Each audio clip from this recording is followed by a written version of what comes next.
13 তারিখে আওয়ামী লীগের লকডাউন। আরে ভাই, আওয়ামী লীগ থাকলে তো লকডাউন দিবে, আওয়ামী লীগ থাকলে তো লকডাউন দিবে।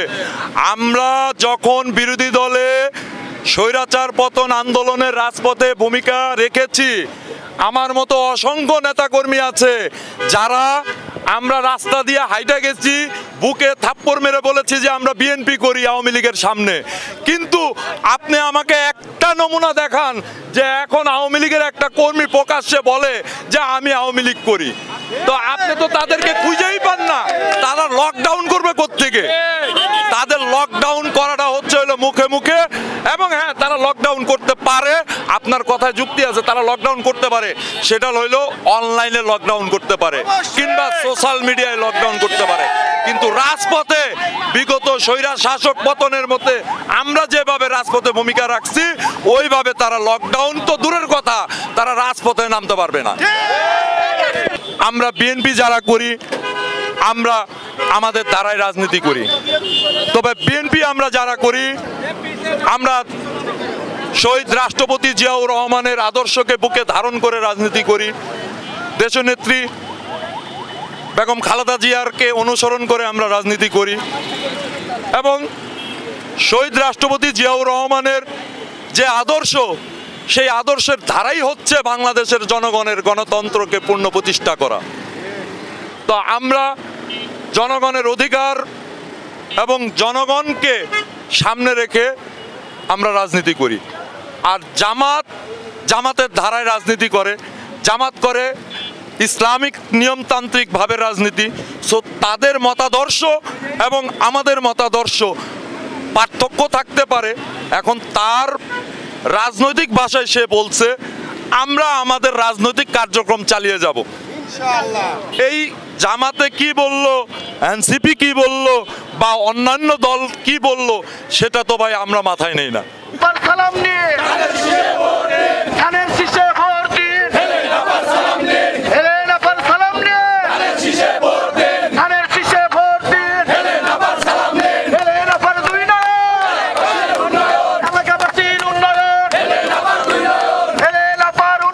বিএনপির সহ শিক্ষা বিষয়ক সম্পাদক এবং মহিলা দলের কেন্দ্রীয় কার্যনির্বাহী কমিটির সিনিয়র সহ সাধারণ সম্পাদক মিসেস হেলেন জেরিন খানের পক্ষে আমরা আজকে একটি স্বতঃস্ফূর্ত আনন্দ মুহূর্ত একটা মিছিল করেছি। সেই মিছিলটি করার উদ্দেশ্য ছিল, আপনারা জানেন বিগত 17টি বছর আমরা স্বৈরা শাসকের রসানলে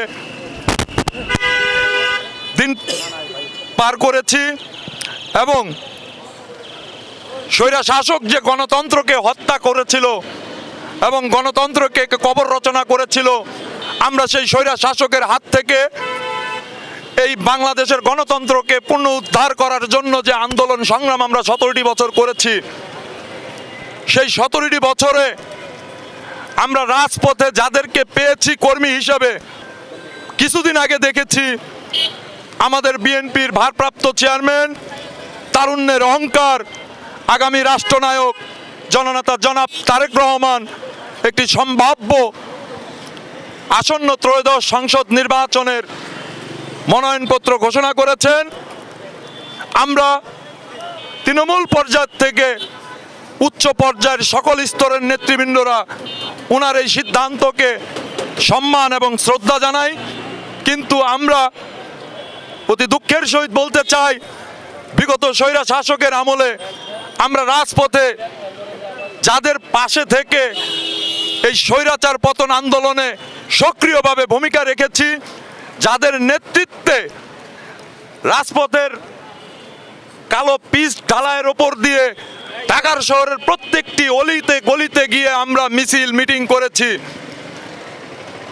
কিন্তু দুঃখের ব্যাপার, আমরা বিগত স্বৈরা শাসকের আমলে ত্যাগ স্বীকার করা অনেক নেতৃবৃন্দদেরকেই আমরা এই মনোনয়নপত্রের লিস্টে দেখতে পাইনি। তার মধ্যে অন্যতম হলো আমাদের মাদারীপুরের 2 আসনের রাজৈর এবং সদর আসনের কৃতি সন্তান এবং মাদারীপুরের 2 জনগণের 2 নয়নের মণি মিসেস হেলেন জেরিন খানের নাম সম্ভাব্য তালিকা ঘোষণার সময় ছিল 5টা, বিকাল 3টা পর্যন্ত ওনার নাম ছিল, কিন্তু কোনো এক কালো ষড়যন্ত্রের কারণে ওনার নামটি বাদ দেওয়া হয়। আমরা ওনার এই নাম বাদ দেওয়ার জন্য তীব্র নিন্দা ও প্রতিবাদ জানাই। প্রিয় ভাই ও বন্ধুগণ, বিগত স্বৈরা শাসকের আমলে বাংলাদেশে যেখানে আমরা অনেক সিনিয়র নেতাদেরকেই রাজপথে দেখতে পাই নাই, যারা মনোনয়নপত্রের লিস্টে প্রথম সারিতে রয়েছে, ঢাকার শহরের অলিগলি এবং প্রত্যেকটা রাস্তার পিচ ঢালাই যাকে চিনে, আমাদের অত্যন্ত আস্থাভাজন এবং দুর্দিনে আমরা যাকে কাছে পেয়েছি, আমরা সর্বসময় সাংগঠনিক পরামর্শ পেয়েছি। আজকে যে আপনারা দেখতেছেন এই যে বাংলাদেশ জাতীয়তাবাদী মোটর চালক দল, এই মোটর চালক দলে টেকনাফ থেকে তেঁতুলিয়ায় লক্ষ লক্ষ নেতাকর্মী আমরা তৈরি করেছি এবং বিগত স্বৈরা শাসকের আমলে এই মোটর চালক দলের নেতৃবৃন্দদেরকে দিয়ে আমরা ওই গণতন্ত্রকে পুনরুদ্ধার করার জন্য বাংলাদেশের 64টি জেলায় আমরা রাজপথে আন্দোলন সংগ্রাম করেছি এই মিসেস হেলেন জেরিন খানের কলা কৌশল এবং উপদেশ মোতাবেক। কিন্তু দুঃখের ব্যাপার, যিনি রাজপথে থেকে আমাদেরকে সঙ্গে নিয়ে, যেখানে আমরা আজকে এইখানে তাও আমরা মিছিলে 200 লোকের বেশি আছি, কিন্তু ওই দিন শেখ হাসিনার পুলিশ বাহিনী এবং ছাত্রলীগের গুন্ডা বাহিনী, যুবলীগের গুন্ডা বাহিনী ভয়ে আমরা যেখানে 10 জন লোক একত্রিত হইতে পারি নাই, আমরা সেখানে এই মিসেস হেলেন জেরিন খানের মতো দক্ষ বিচক্ষণ নেত্রীর নির্দেশনায় এবং পরামর্শ কর্মে কৌশলগতভাবে আমরা রাজপথে নেমে মিছিল করেছি এবং এই স্বৈরা শাসক ফ্যাসিস্ট খুনি হাসিনার বিরুদ্ধে আন্দোলনে সক্রিয় ভূমিকা রেখেছি এবং ওনার গণতন্ত্রের যে হত্যা, সেই হত্যার প্রতিবাদ জানিয়েছি। তো আমি বাংলাদেশ জাতীয়তাবাদী মোটর চালক দলের কেন্দ্রীয় কমিটির সভাপতি হিসেবে এবং তৃণমূল পর্যায়ের বিএনপির একজন কর্মী হিসেবে আমি আমাদের অহংকার বিএনপির ভারপ্রাপ্ত চেয়ারম্যান জনাব তারেক রহমানের প্রতি তৃণমূল কর্মীদের পক্ষ থেকে ওনার প্রতি আমাদের একটি আবেদন যে মিসেস হেলেন জেরিন খানের মতো ত্যাগ স্বীকার করা নির্যাতিত নেত্রী, আপনি এমন কোনো প্রোগ্রাম নাই বিগত 17টি বছরের যেখানে হেলেন জেরিন খানের মতো নেত্রীকে আপনি পাবেন না। তো হেলেন জেরিন খানের মতো আরো অসংখ্য নেতাকর্মী আছে যারা দুঃসময়ে রাজপথে ছিল। আমি আপনার প্রতি বিনীতভাবে এবং 2 হাত জোর করে অনুরোধ করব, আপনি তাদের প্রতি সুনজর দিয়ে তাদেরকে মনোনয়ন দিয়ে আগামী ত্রয়োদশ নির্বাচনে মনোনীত করে জনগণের উন্নয়ন করার সুযোগ দান করবেন, এই আশাবাদ ব্যক্ত করে আমি আমার সংক্ষিপ্ত বক্তব্য শেষ করছি। আল্লাহ হাফেজ।